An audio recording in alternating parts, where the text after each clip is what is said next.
Hello friends, good morning. सब लोग का स्वागत है। नए लोग चैनल को सब्सक्राइब कर लेना और वीडियो एंड तक देखना। काफ़ी सारे आर्टिकल्स कवर किए हैं तो थोड़ा वीडियो लंबा हो सकता है। 15 नवंबर का हम लोग बिजनेस लाइन कवर कर रहे हैं, तो आप अच्छे से कुर्सी की पेटी बांध लीजिए। कई सारे आर्टिकल्स कवर करेंगे अपन, ठीक है। सबसे पहले स्टार्ट करते हैं। डेटा प्रोटेक्शन बिल जो आ रहा है, डेटा प्रोटेक्शन कमेटी जो बनाई थी, बेसिकली काफ़ी पिछले 2 साल से डिस्कशन चल रहे हैं, डेलिब्रेशन चल रहे हैं और फाइनली अभी ऐसा अंदाज़ा लगाया जा रहा है कि 22 नवंबर को ये जो रिपोर्ट है फाइनल हो जाएगी और बिल फाइनल हो जाएगा, तो कंक्लूजन की तरफ मूव कर रहा है। तो इस आर्टिकल के अंदर कई सारे जो महत्वपूर्ण जो प्रोविजंस है, इंपॉर्टेंट प्रोविजंस है इस बिल के, बेसिकली वो दिए गए हैं। अपन ये देख लेते हैं ताकि जब एक्चुअल में जब रिपोर्ट फाइनल होगी, जब भी इसके अराउंड बातें होगी तो अपने लिए ईजी हो जाएगा। बेस यहीं से अपने को पता रहेगा। जो इम्पोर्टेंट प्रोविजंस इस जो बिल के रिपोर्ट के रहेंगे वो अपन यहाँ पे देख लेते हैं, डिटेल में डिस्कस कर लेते हैं क्या क्या चीज़ें आपको पता रहनी चाहिए। सबसे पहले अगर बात करते हैं तो इस कमेटी के जो डेटा प्रोटेक्शन बिल वाली जो पैनल है उसके हेड है बीजेपी के एमपी पीपी चौधरी जी, ठीक है। उसके अलावा अपन ने ये देख ही लिया कि 22 तारीख को ये मीटिंग में फाइनल होगी और इसके अंदर एक जो मुद्दे उठाए हैं इसके अंदर जो अभी फाइनल राउंड में जो डिस्कशंस के लिए, एक तो ये है कि भाई जो डेटा प्रोटेक्शन अथॉरिटी है ना, उसको कॉन्स्टिट्यूशनल स्टेटस देने की ज़रूरत है। क्यों? क्योंकि जो गवर्नमेंट है वही most of the data collect करती है और प्रोसेस करती है। जैसे गवर्नमेंट काफ़ी सारी गवर्नमेंट स्कीम्स हैं, बेसिकली पब्लिक वेलफेयर प्रोग्राम्स हैं, उन सब के लिए गवर्नमेंट ही कलेक्ट करती है और सिटीजन्स को वेलफेयर जो सभी सुविधाएँ हैं वो प्रोवाइड करती है। तो इसलिए डिजिटल स्पेस के अंदर भी फंडामेंटल राइट्स को एनफोर्स करने के लिए इसको कॉन्स्टिट्यूशनल स्टेटस देना चाहिए rather than giving an statutory status, ठीक है। उसके अलावा हम लोग अगर बात करते हैं तो यहाँ पे दूसरा मुद्दा ये भी बनाया गया कि जैसे सेंट्रल लेवल पे डेटा प्रोटेक्शन अथॉरिटी हो रही, वैसे ही स्टेट डेटा प्रोटेक्शन अथॉरिटी भी रहनी चाहिए। और अगला मुद्दा पेनल्टी, जो पैनल प्रोविजंस हैं उनके अराउंड भी इसके अंदर डिस्कशन किया जाएगा। अगर हम लोग बात करते हैं यहाँ पर, अपन ने वो वाला पॉइंट देख लिया, हेड इसके कौन है, और अपन ने देख लिया जैसे आधार के केस में भी है, अगर डेटा ब्रीच होता है तो सेंट्रल अथॉरिटी को रेस्पॉन्सिबिलिटी ठहराई जाएगी। तो और उसका फंडिंग जो कंसोलिडेटेड फंड ऑफ इंडिया इससे होगा अगर बेसिकली कॉन्स्टिट्यूशनल स्टेटस दिया जाता है तो। अब बात करते हैं पेनल्टी प्रोविजंस। अब क्या इसके अंदर अगर कोई जो अथॉरिटी है अगर वो डेटा प्रोटेक्शन को रखने में या फिर और प्रोसीजर्स में कंप्लाई नहीं कर पाती तो उसको क्या पेनल्टी रहेगा बेसिकली। देखो, अगर बात करते हैं तो इसका जो सेक्शन 57 है उसके अंदर ये पेनल्टी प्रोविजंस का प्रावधान किया गया है। और जो ड्राफ्ट बिल जो बोलता है कि जो डेटा फिड्यूसरीज जो है अगर वो कॉन्ट्रावेन करती है, अगर उनका जो ऑब्लिगेशन है प्रॉम्प्ट और अप्रोप्रिएट एक्शन लेना है डेटा सिक्योरिटी के रेस्पॉन्स में, या फिर fails to register with the authority और fails to appoint a data protection officer, अगर ये 3 चीज़ों में फेल होते हैं तो उनके ऊपर 5 करोड़ रुपये या फिर 2% उनका जो ग्लोबल टर्नओवर है उसकी इक्विवेलेंट पेनल्टी लगाई जा सकती है, जो भी हाई अमाउंट होगा। याद रखना, अगर ये 3 चीज़ें, अगर fails to appoint data protection officer, और अगर वो अथॉरिटी को रिपोर्ट नहीं कर पाते हैं या प्रॉम्प्ट और एप्रोप्रिएट एक्शन नहीं ले पाते हैं डेटा सिक्योरिटी के रेस्पेक्ट में, तो उनके ऊपर 5 करोड़ या फिर 2% जो उनका वर्ल्ड वाइड टर्नओवर है उसमें से जो भी ज़्यादा अमाउंट है वो उतना पेनल्टी लगाया जा सकता है। उसके अलावा दूसरे केस के अंदर इनकी पेनल्टी जो है 15 करोड़ और 4% ऑफ टर्नओवर भी हो सकती है। किन केसेज में होगी ये उस केसेज में होगी अगर बच्चों का, चिल्ड्रंस का डेटा प्रोसेस करती है और उनका बेसिकली वायलेट करती है नॉर्म्स, या फिर डेटा को फॉरेन कंट्रीज़ को ट्रांसफ़र कर देती है, दूसरे देश में शिफ्ट करती है डेटा को, तो उस केसेस में पेनल्टी ज़्यादा है, 15 करोड़ और 4%। तो ये इंपॉर्टेंट प्रोविजंस हैं जो कि डिस्कशन के लिए आएंगे अभी फ़िलहाल।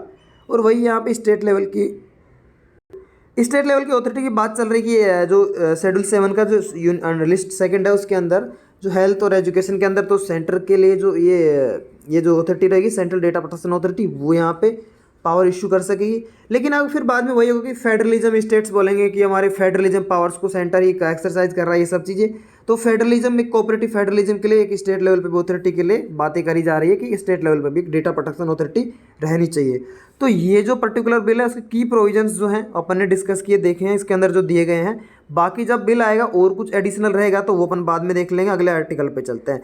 इसके अलावा अगर बात करें तो COP26 सबको पता है ही, उसके प्रेसिडेंट है आलोक शर्मा जी, याद रखना, पूछ सकता है। उसके अलावा पेरिस एग्रीमेंट का आर्टिकल 6 जो कि कार्बन मार्केट्स और कार्बन प्राइसिंग के बारे में डील करता है, याद रखना, पूछा जा सकता है, काफ़ी चर्चा में रहा कुछ टाइम में।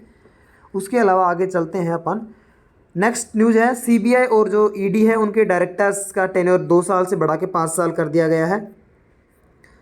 उसके अलावा अगर आपको पता IKEA ये जो है काफ़ी IKEA काफ़ी फेमस फर्नीचर ब्रांड है, स्वीडन का ब्रांड है, पूछ सकता है कौन से देश का ब्रांड है, काफ़ी चर्चा में रहता है पिछले कुछ साल में, कुछ महीनों में या साल में देखा जाए तो।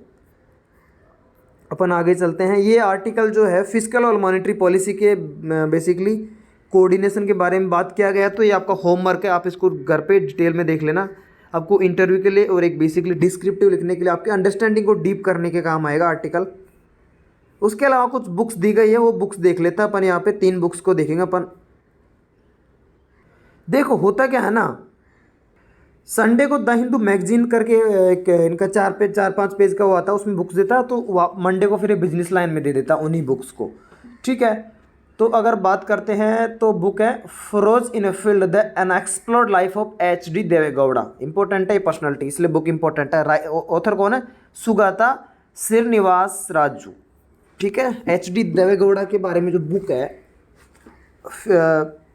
Firoz in field the unexplored life of HD Deve Gowda, इसके ऑथर कौन है? सुगाता श्रीनिवास राजू, याद रखना। नेक्स्ट है speed and scale a global action plan for solving our climate crisis now, John Doerr, foreigner शायद है ना, याद रखना। इस स्पीड एंड स्केल बुक पूछ सकता है, क्लाइमेट चेंज रिलेटेड बुक है।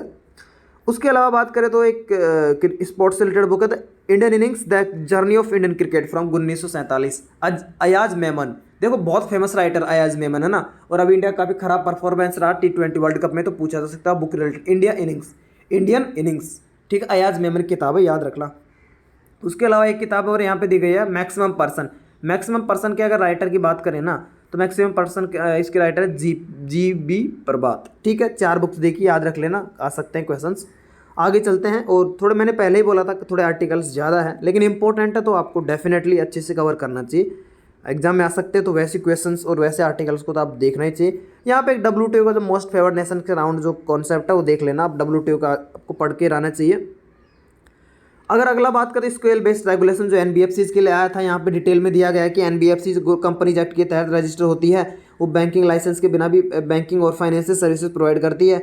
उसके अलावा जो रिसेंट देवान हाउसिंग फाइनेंस लिमिटेड और ILFC जो क्राइसिस हुआ, उसके बेसिस पे मतलब basically consolidated monitoring governance mechanism की जरूरत थी, जो RBI ने SBR के तौर पर लाया है, जो कि 22 अक्टूबर 2022 से इफेक्टिव रहेगा। उसके अलावा अगर बात करें NBFC कौन से रेगुलेशन एक्ट के कौन से जो एक्ट्स हैं उनके तहत रेगुलेशन है, इनके ऊपर ये सब दिए गए हैं सारे के सारे। RBI act, companies act, non banking finance companies protection norms, reserve bank direction 2007, prevention of money laundering act. उसके अलावा अपना KYC और PMLA और guidelines on fair practice codes, additionally SEBI, NHB, ये सब चिट फंड्स, इन सब के तहत भी थोड़े थोड़े रेगुलेशंस हैं।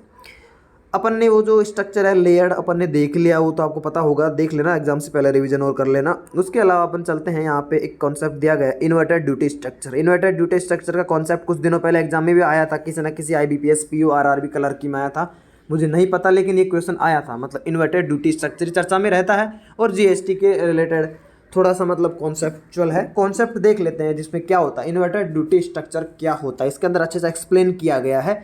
तो बेसिक कॉन्सेप्ट आपको पता रहना चाहिए, कोई पूछे तो आप इंटर में पूछ सकता है, आपको जॉब बन जाएगा, ठीक है। अब इन्वर्टेड ड्यूटी स्ट्रक्चर होता क्या है? देखो इन्वर्टेड ड्यूटी स्ट्रक्चर की सिचुएशन कब अराइव होती है? जब अराइव होती है जो बेसिकली हमारे जो आउटपुट है, आउटवर्ड सप्लाई, आउटपुट गुड्स है, उनके ऊपर टैक्स कम रहता है in comparison to inward supply inputs के ऊपर। यानी कि अगर इनपुट के हम टैक्स दे रहे हैं, उससे भी कम टैक्स है आउटपुट के ऊपर जो फाइनल प्रोडक्ट है, तो उसको बोलते हैं इन्वर्टेड ड्यूटी स्ट्रक्चर। अब जैसे मान लीजिए आप यहाँ पे इंडिया में रबर बना रहे हैं, और आप लेटेक्स रबर बनाने के लिए काम आता है, इनपुट की तरह काम करता है। बाहर से आपने लेटेक्स खरीदा, तो लेटेक्स के ऊपर आपको GST जो दे रहे हैं, आप दे रहे हैं 10%, सॉरी 18%, 10 तो GST है ही नहीं, 18%, ठीक है। अगर आपने 18% लेटेक्स के ऊपर GST दिया, जो कि इनपुट है एक तरीके से, इनपुट सप्लाई आपने इनवर्ड सप्लाई करी, इनपुट है बेसिकली आपको रबर बनाने के लिए लेटेक्स, उसके ऊपर 18%, और आपने फाइनल प्रोडक्ट रबड़ बेचा और रबड़ के ऊपर जीएसटी 12% ही है, यानी कि फाइनल आउटपुट के ऊपर कम जीएसटी दे रहे हैं, तो वो इन्वर्टेड ड्यूटी स्ट्रक्चर बोल देते हैं। ठीक है, यहाँ पे देखो यूजुअली तो वो इन्वर्टेड ड्यूटी स्ट्रक्चर के सिनारियो अराइव नहीं होते, लेकिन डेविएशन होता है कुछ चीज़ों में, जैसे कि फुटवेयर टेक्सटाइल प्रोडक्ट यहाँ दिया गया है लिस्ट इनके अंदर, जहाँ पे कि टैक्स मतलब इन्वर्टेड ड्यूटी स्ट्रक्चर बनता है। यहाँ पे बेसिकली इन्होंने यही दिया है, एक एग्जाम्पल भी दिया है बेसिकली, अगर देख सकते हो, जैसे टेक्सटाइल इंडस्ट्री के अंदर दिया है इन्होंने, जो इनपुट केमिकल डाइस बटन्स होते हैं इनमें सिर्फ 18% का जीएसटी लगता है। ठीक है, जो टेक्सटाइल इंडस्ट्री के इनपुट्स हैं डाई बटन वगैरह, इनमें 18% इनपुट पे इतना लग रहा है, और जो फाइनल प्रोडक्ट है उसके अंदर तो 5 से 12% ही जीएसटी लग रहा है, यानी कि इनपुट के ऊपर ज़्यादा है आउटपुट के ऊपर कम है, तो ये इन्वर्टेड ड्यूटी स्ट्रक्चर बनती है। ठीक है, अगले आइटम आपने अगले पेज पे चलते हैं। देखो आपको पता है फाइनेंस जो सिलेबस है फाइनेंस, उसके अंदर एक टॉपिक है अल्टरनेट सोर्सेज ऑफ फाइनेंस। तो अल्टरनेट सोर्सेज ऑफ फाइनेंस के अंदर एक लीजिंग होता है, ठीक है ना। तो लीजिंग के अंदर यहाँ पे जो लीजेस दे होती है 4 टाइप की, वो दिया गया यहाँ पे। तो आप ये आर्टिकल ढंग से कवर कर लेना, लीजेस वाले कॉन्सेप्ट अच्छे से कवर हो जाएंगे।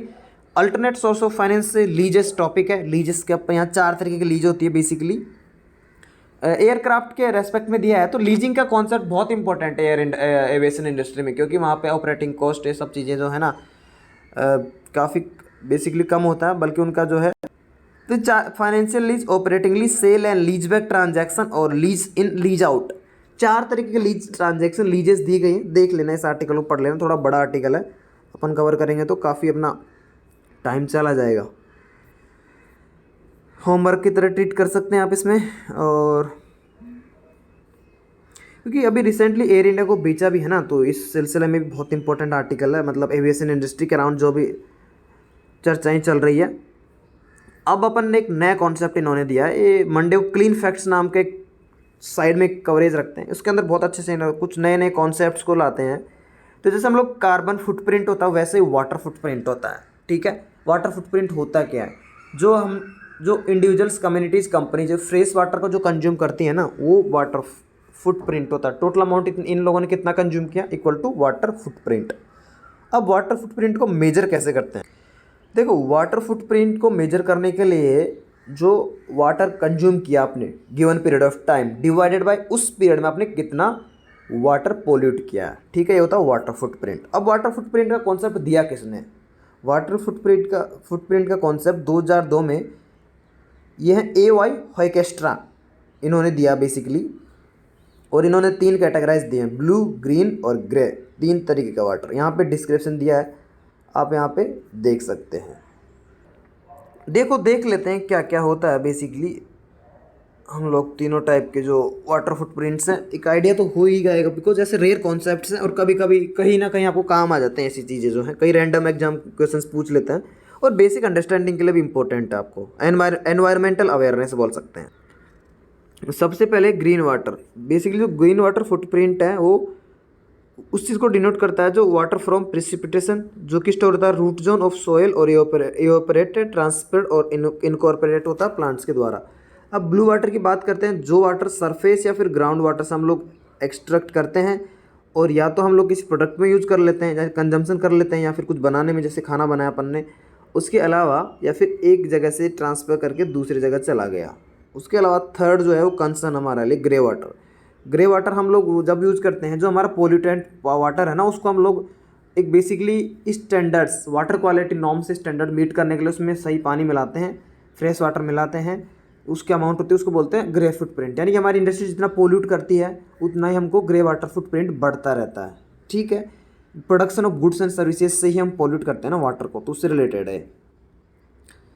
अब इंडिया के लिए दिया गया है कि हमारे इंडिया में एग्रीकल्चर यूज़ की जो पानी है बहुत ज़्यादा यूज़ कर रहे हैं हम लोग, रिप्लेसमेंट कम हो रहा है, तो ग्राउंड वाटर डिप्लीट हो रहा है।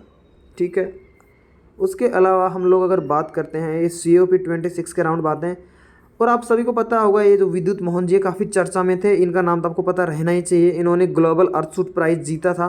ठीक है, इनका जो ये जो अर्थसूट प्राइज़, इसका मैंने पहले एक अलग से वीडियो बनाया है, 1 मिलियन प्राइज़ मिलता है इसके अंदर विनर्स को, और 5 कैटेगरीज में ये दिए जाते हैं।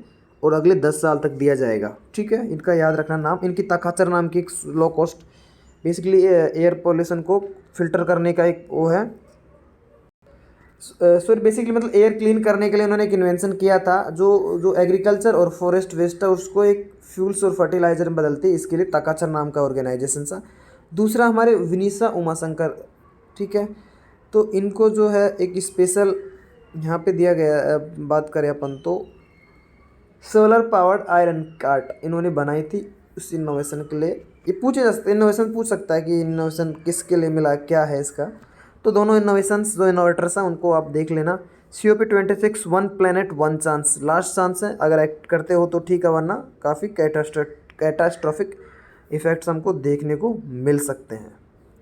उसके अलावा अपन ने ये तीनों देख ही लिया। और यहाँ पे अभी देखो प्राइमरी हेल्थ केयर को इम्प्रूव करने के बारे में दिया गया है, अच्छा आर्टिकल है, आप देख सकते हैं। हेल्थ केयर इंफ्रास्ट्रक्चर को इम्प्रूव करने के लिए काफ़ी बातें करी गई इसके अंदर। बेसिकली जो स्कीम्स जो इस इनिशिएटिव्स है उनके अराउंड भी क्या इम्प्रूवमेंट किया जाए वो सब चीज़ें दी गई है। उसके अलावा हम बात करें तो नवंबर 18 से 24 के बीच में हमारा एंटी माइक्रोबियल अवेयरनेस वीक चलाया जाएगा। उसकी जो एम है स्प्रेड अवेयरनेस स्टॉप रेजिस्टेंस, ठीक है, काफ़ी इम्पोर्टेंट है। गो ब्लू कैंपेन। आगे चलते हैं लास्ट पेज पे। ये लास्ट पेज आज का one sun one world one grid, इस इनिशिएटिव के बारे में यहाँ डिस्क्रिप्शन दिया गया है, आप देख लेना। मैं इसको अलग वीडियो से कवर करूँगा क्योंकि अपना वीडियो काफ़ी लंबा हो गया है, लेकिन ये फुल फॉर्म पूछ सकता है, OSOWOG, और ये क्या है वो तो खैर पूछ ही सकता है। ठीक है, ये वीडियो एंड करते हैं यहाँ पे। अपन ने आज का बिजनेस लाइन कवर कर लिया, थोड़ा लंबा वीडियो हो गया लेकिन बहुत इंपॉर्टेंट आर्टिकल्स थे, इसलिए आप पढ़ते रहिए। अब होमवर्क जो दिया उसको कर लेना, ठीक है।